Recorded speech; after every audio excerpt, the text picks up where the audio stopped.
So you have a loved one come up to you and they're sharing something with you where they're really suffering. They might be feeling some suffering about what's going on in the world, might be the political landscape. It might be something at work, or it might be something personal. It might be something with their health. It might be something with their sort of mental health, their psychology. It might be an addictive pattern. There are a lot of questions we can ask ourselves. And it's not a question of, for example, what advice do I give them? What steps do I need to tell them to take? How can I change this for them? How can I fix this? How can I make it so that they're looking at it differently? While all those might have relevance to various situations, there's a more integral question that comes before that. And that is the question, what is the quality of presence that I am offering to them in this moment? Today, we're going to talk about that moment when you're listening, you're offering presence, and it's a moment that comes up so many times in our lives. It's over and over and over again. We're going to talk about how to be a peace giver in that moment. So let's get into it.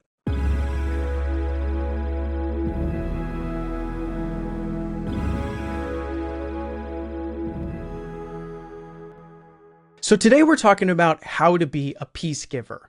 What does that really mean, right? So to be a peace giver, there are other ways of saying it, but it ultimately comes from a quality of being, a quality of presence, as I mentioned in the intro. It's like a temporary role rather than a performance we fit into or like an identity we take on. So if I say I'm a peace giver, it's not like a career path or something. It's a label of a quality of being that I have in a given moment, you might say.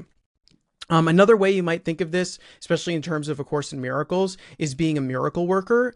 But in sometimes I would say peace-giving feels a bit more accurate to me because it doesn't have the baggage of the word miracle. Certainly I've talked here actually on this channel about what a miracle means, but a lot of us have ideas about what a miracle is. It's like divine intervention or something like that, rather than, as is taught in A Course in Miracles, an expression of love, a shift of the mind in choosing love rather than fear. But peace giving is that it's allowing that space, it's allowing that peace. But one thing I do want to mention that we'll probably get to as we continue on is that while I like the idea of thinking of it as giving peace, because there's something in which as we give, we receive, and as we receive, we kind of give, that rather than it just really being like we're giving peace as if peace is something we have that we give, it probably is more accurate to say, how do we get out of peace's way? How do we stop blocking and resisting peace? So rather than giving peace per se, how do we simply claim the peace that is rightfully ours? How do we, through our quality of our presence, allow somebody else to claim the peace that is rightfully theirs if they choose to?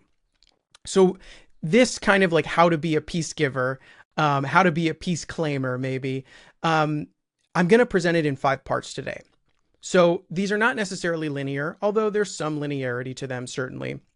But I think, as you'll see, we kind of go to one part and then we go to another and then we come back to the original part and we kind of just move around. So in any case, we'll go about them in a particular order that I think, when linearity is helpful, this is kind of one of those times. So we've got recognition, then we're going to go over stabilization, then we'll go over sharing, then part 4 is refinement, and then finally transformation.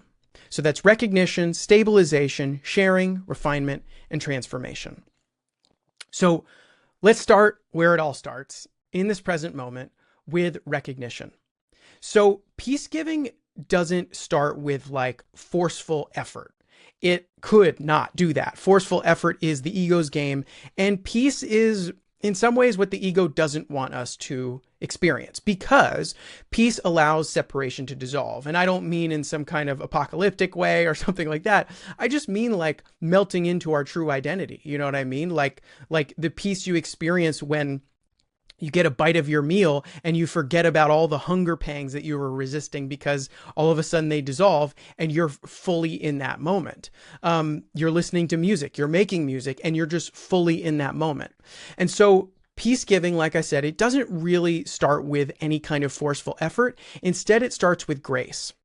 Now, in some senses, grace, you could say, is sort of divinely orchestrated, or maybe abides by certain divine laws. In another sense, especially if you're an atheist or agnostic or just don't find that to be meaningful to you, it's by luck. It's just a matter of it's going to happen at some point, because grace is sort of it comes on its own. It's unasked for. It's undeserved in a sense, because there's nothing we could do to deserve grace. It just happens on its own because it's always been ours. So recognition via grace, through grace, is like a glimpse. Satori is another term you may be familiar with in Zen Buddhism, which Satori is like a glimpse. In A Course in Miracles, it's sometimes referred to as the holy instant, is sort of a compatible analog there. But it's when the light pierces through the fog of our minds. So like if the ego's got all these clouds, all these thoughts going on, and it's making this fog, this recognition of peace is when the light shines through and we say, and we go silent for a moment. We don't worry about the clouds that are there. Maybe we don't even see the clouds anymore because they dissipated because of the light. And as it shines through, as the grace kind of just shines into us, we recognize something, right? And it's beyond words. It's ineffable.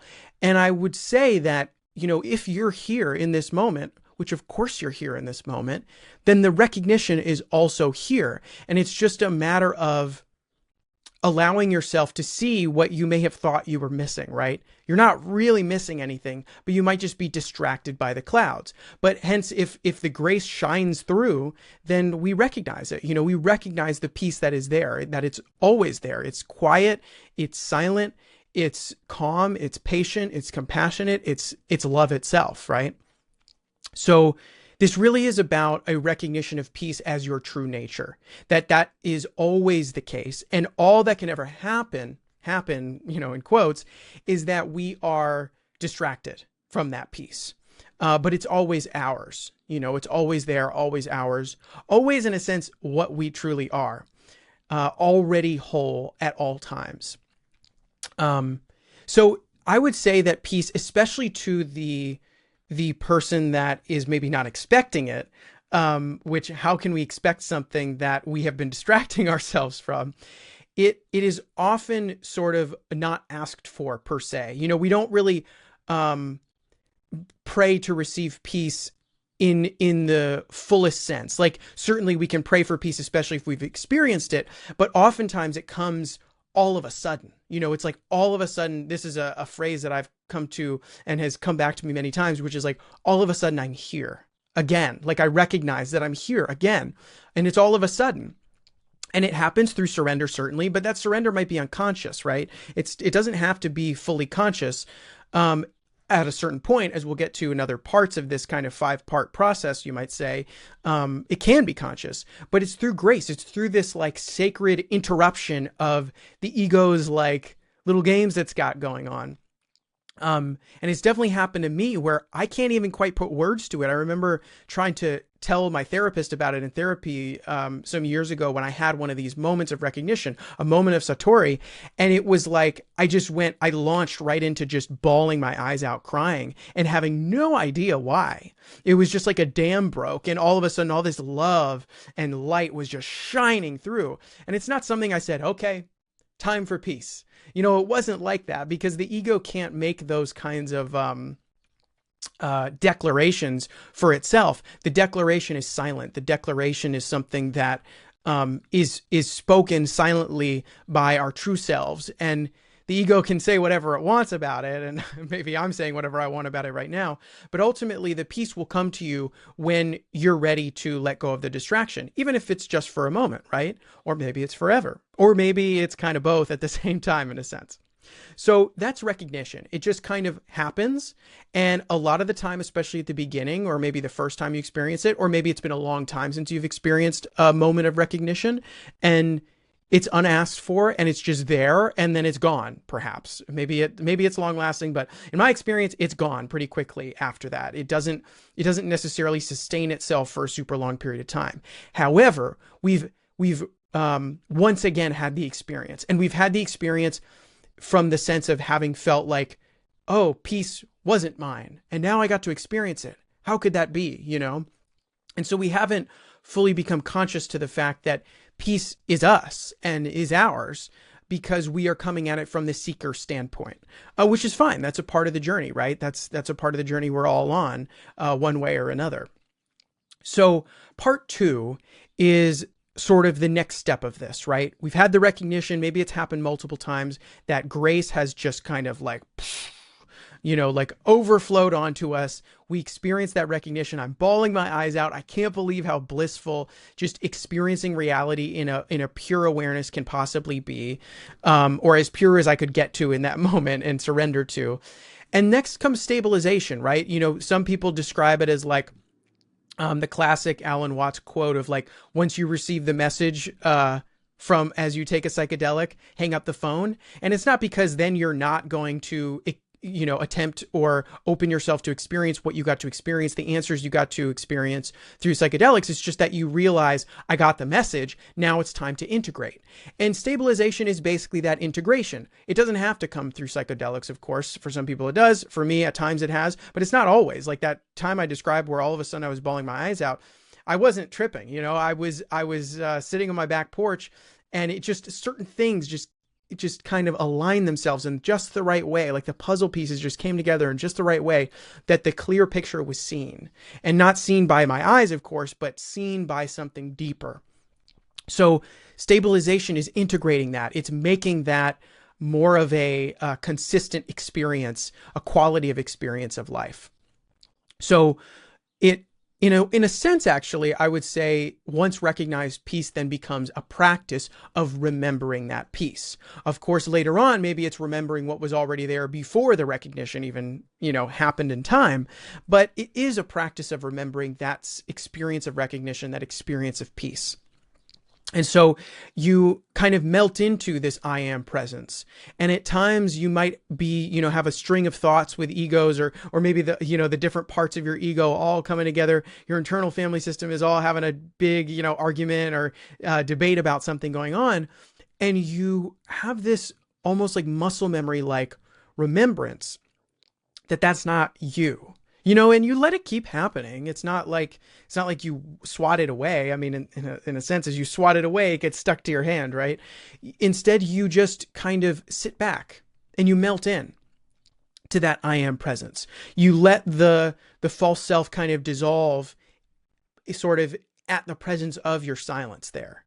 You could use inquiry or contemplation or just practicing stillness, just sitting, meditation, but maybe just sitting to anchor that recognition into a lived awareness. Maybe you're outside and you watch the clouds go by and you have this like metaphorical, allegorical experience that's exactly what you're doing with your thoughts. There's so many ways to experience and to practice this recognition of peace and to stabilize that recognition of peace. In other words, to really stabilize that peace, to make it accessible to you through the split mind at any time, that you remember to choose love instead of fear, as the Course, A Course in Miracles talks about. And this is where peace begins to stay longer. It kind of lingers around. It like hangs around. And it's not really that peace is hanging around. You're hanging around the peace, right? You learn to trust it. You learn to stay there with it. In A Course in Miracles, and there are so many other ways to put it, but in A Course in Miracles, it's like you hang out with the Holy Spirit. As Kenneth Wapnick, one of the my favorite teachers of A Course in Miracles, talks about being in the movie theater and watching the movie with Jesus or the Holy Spirit, Christ, ultimately just God's voice within your head that all of us have access to, because it's the remembrance of God's love that's within us, that you watch the clouds go by, the thoughts go by, the stories happen, the ego stuff happen with that love. And then you're kind of like hanging out with that love, and that love is that peace, right? You learn to trust being with that peace, that's the right choice to make. Not because of some judgmental reason or moral reason. It's just because you've seen what happens when you trust it. You've seen what happens when you don't trust it. And you prefer to learn, as the Course talks about, through love rather than through pain, rather than having chosen fear and then experiencing the suffering and the pain. So this can be a phase really where no action is actually needed. So you have the recognition, you say, what do I do with this? What do I do with this? But instead, before you try to figure out what to do with this, before you try to say anything about it, you can remember that no action is needed. Just your being is required in order to stabilize that which you have recognized. So that's recognition and stabilization. Part 3, this is where it gets very interesting, because I would say that this is sort of the turning point where it goes from sort of recognizing and being able to stabilize your peace to saying, well, the only way to continue the stabilization process is actually to take the next step and to share and to experience connection. But sharing is the way that I'll kind of talk about it here, which is kind of, this is where the experience, if you could be a peace giver, this is where you would start to experience it, right? Because peace grows through extension, not through that forced effort that we touched on earlier. It grows through a effortless sharing. And I don't mean that there's no effort or no, experience of talking like I'm talking to you right now. There's effort going into this, but it's unforced effort. It's effortless in the sense that there's nothing else added on to make it difficult or unnecessarily strenuous. It just happens of itself and you follow that flow. Maybe it requires some courage, for me to share this, online, and who knows what the comments might be, but it doesn't feel forced, It doesn't feel like I'm going against love. It feels like I'm going with love. It feels like I'm reaching out with love's hand and saying, yes, I'll follow you. And so it grows through extension rather than, as A Course in Miracles talks about, projection. So projection is the ego's game. It makes something about itself unconscious and then sees it out there. Extension is saying, this is something that is true. I am going to follow and trust this truth and share it. I'm going to turn toward this truth. And as I turn toward it, it gets shared. It gets extended out. And I see the truth not just in myself, but in others. And there's kind of a dissolution as opposed to the separation of projection. There's a sharing togetherness of extension. But I want to come back to this idea that as I mentioned at the beginning, it's rather than maybe giving peace, because I recognize that while I love the idea of being a peace giver, it's not that we're giving something that someone else doesn't have and that we have. Instead, it's more like we're giving our presence, and that presence makes way for the recognition of peace in all of us. And so it's, like I said, it's how do we get out of peace's way? And this is where the sharing comes in. This is about how we show up for people in our life. So it's what I mentioned at the very beginning of someone is telling you about something they're suffering with. And the question is not, what am I going to say to them? How am I going to approach this? Oh, this is so annoying that they're still struggling with this thing. It's instead, what is the quality of your presence? And in some ways, it might be a little bit uncomfortable at first because you're like, well, I need to make sure I have an answer for everything they're saying. If I don't, it's going to seem like I'm not listening. But what is being asked of us here is to listen more deeply, to listen with, love, to listen from the very peace that we've been recognizing and stabilizing.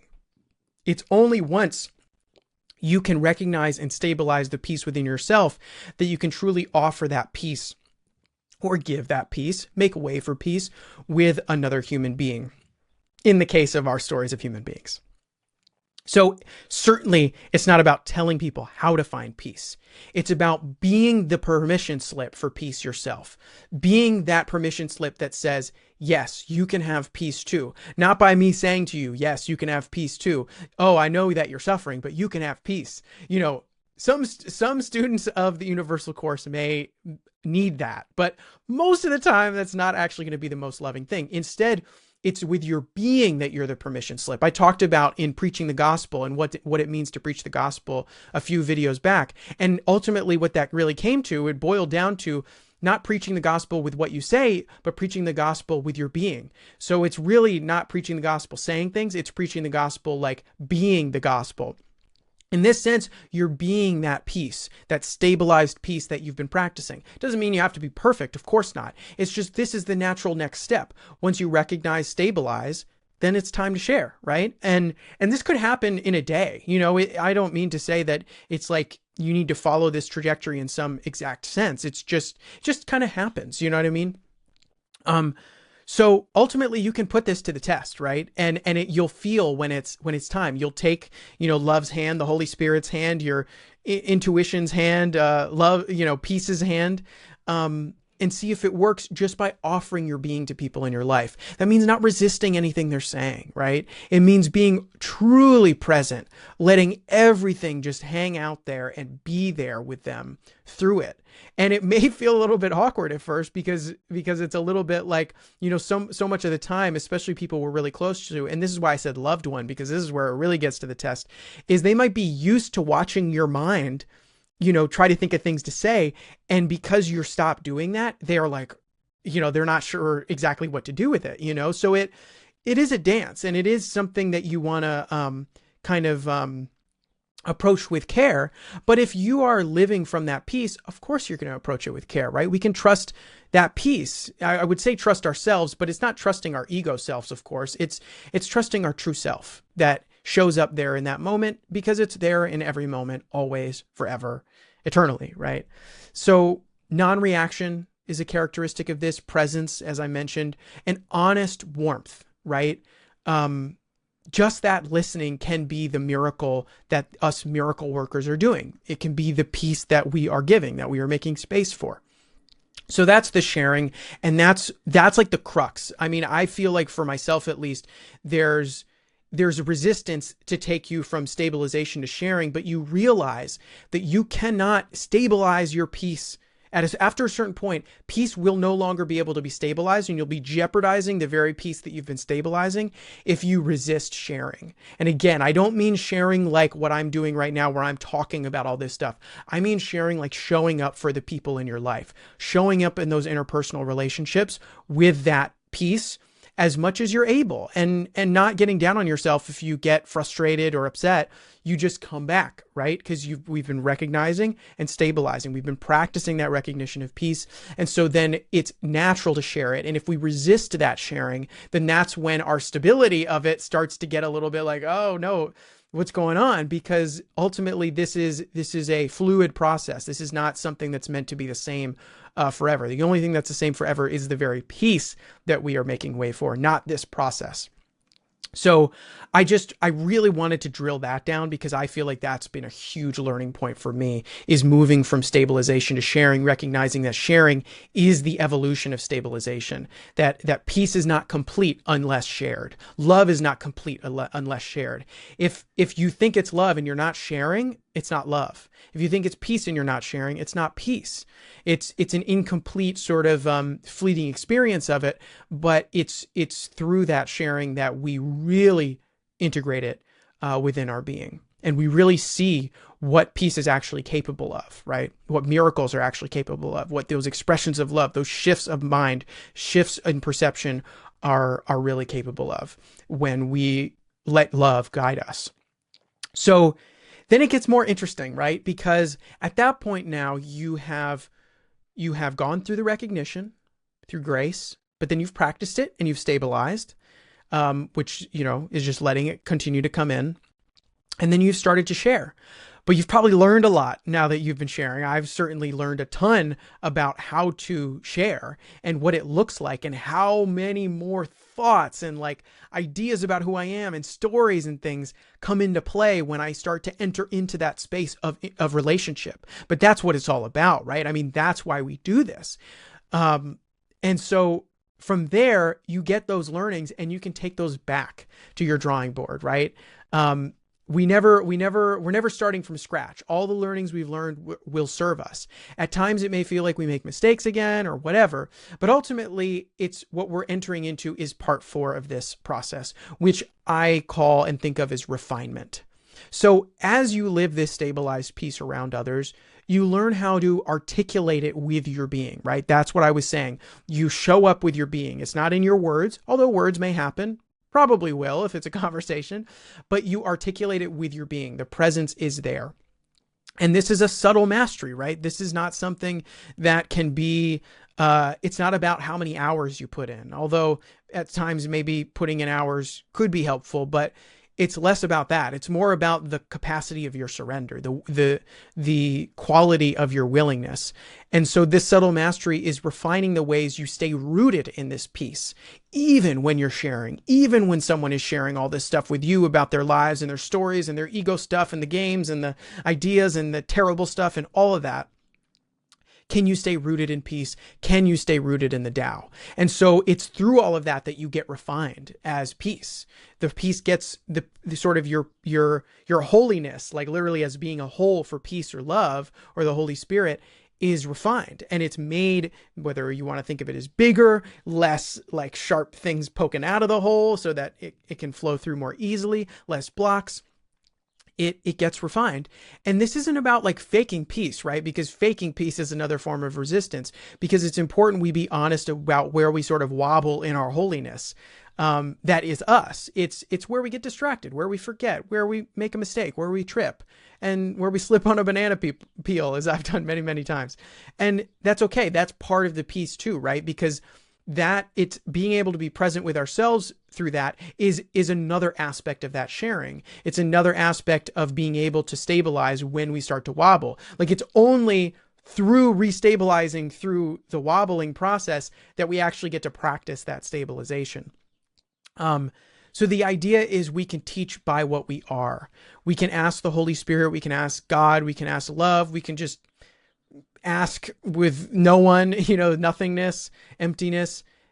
Like as you teach others how to sort of live in love through me, you're training me too. And so it's as I share this quality of presence in my life, I'm learning about what this quality of presence can do. As you teach, you learn, right? That's a classic, very important sort of reminder in A Course in Miracles. So ultimately, it's through this refinement that we're now becoming fluent in peace, not by force, of course, but by living it in the world. We become fluent in the sense that it becomes muscle memory. I talked earlier about like if you have thoughts going in your head during meditation or throughout the day or something, and you're moving into that stabilization, there's muscle memory of like sitting back into that emptiness, into that stillness, into that love, into that peace. And you become fluent in it, not just within what appears to be your separated mind, but in all situations at all times, because the separation or the difference between your separated mind and another person's separated mind is illusory. And of course, we're starting to see that as we refine that holiness, as we take all the learnings we've gotten from the sharing and continue to integrate. So finally, the last one I want to touch on here, which is like, in a sense, you could see it as the goal, but in another sense, it's like, this is more like it just kind of happens on its own. It's sort of maybe a meta step in a sense, which is transformation. And transformation occurs as a natural result of the deepening trust, faith, and willingness. You practice all those 4 steps. You practice recognition.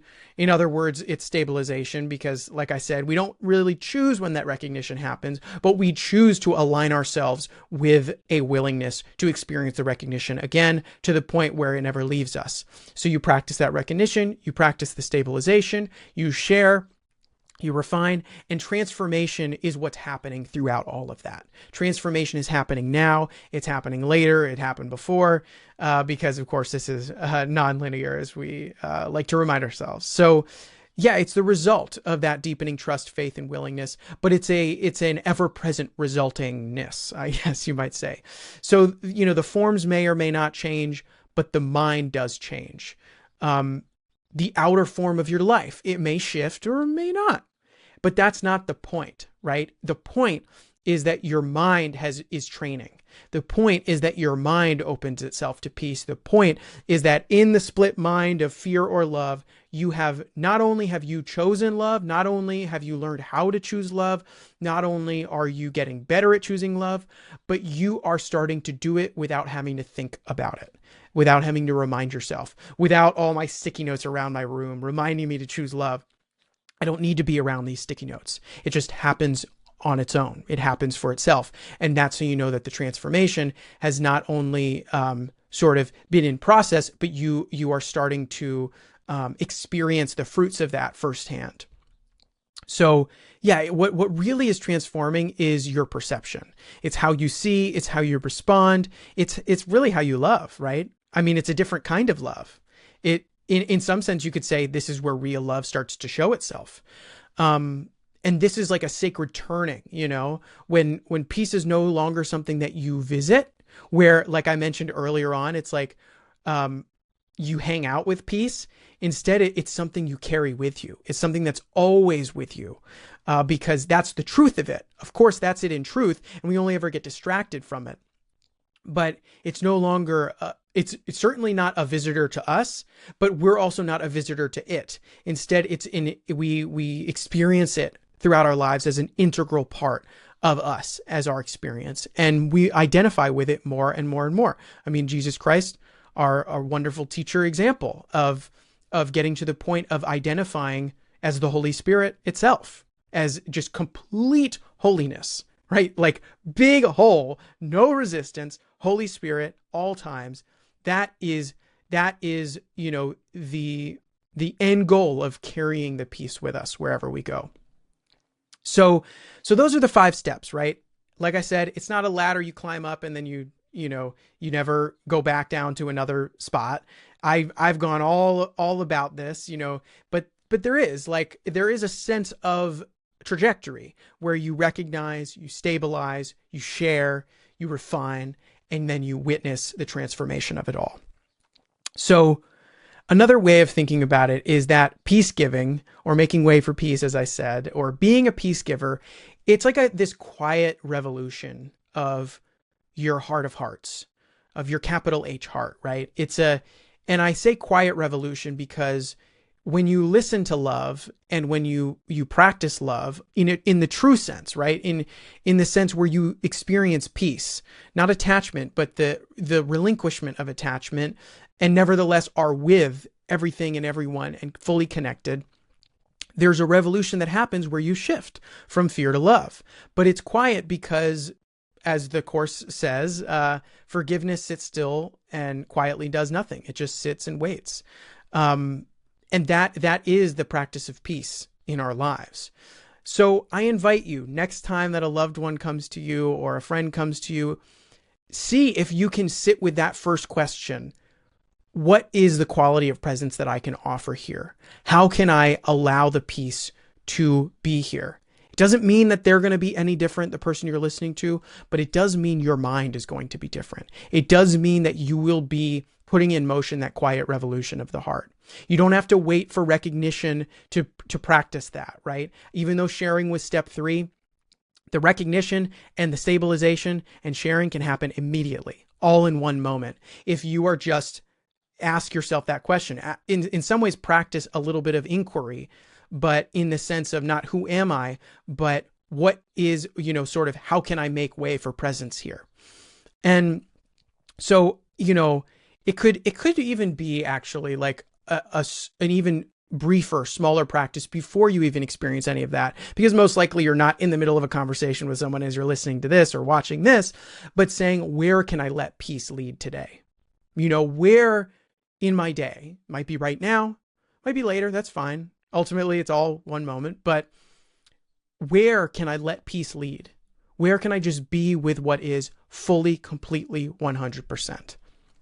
And that, by doing that, by asking that question and not, rushing to some kind of answer, because there's no answer in words for that, really, you are practicing what A Course in Miracles talks about, miracle readiness, or you are giving peace the space. So here's a final kind of other way of understanding to be a peace giver is actually to give yourself to peace. So peace giving, not in the sense that you're giving peace to someone else, but instead that you're giving yourself to peace. Yeah, it's so funny how sometimes we come to our favorite way of defining something after we've worked through it all. But if I could go back to the beginning, I would say this is not about giving peace to somebody else. This is about giving yourself to peace. Oh man. Yeah, that's really what it's about. I'm going to need one of those sticky notes, but yeah, peace is not something you do. It's really something you remember and then allow, because it's who you really are. So what do you think about this? What do you think about, instead of trying to give peace to others, you give yourself to peace and then let peace do all the work? Look forward to your thoughts, and, really appreciate all the comments that people have been leaving. Really appreciate, whatever resonates with you, letting me know. And until then, may you make way for the peace that you are. Till next time. See ya. Between dimensions of you, it's all that I do. It's as simple as that. Just let it be true.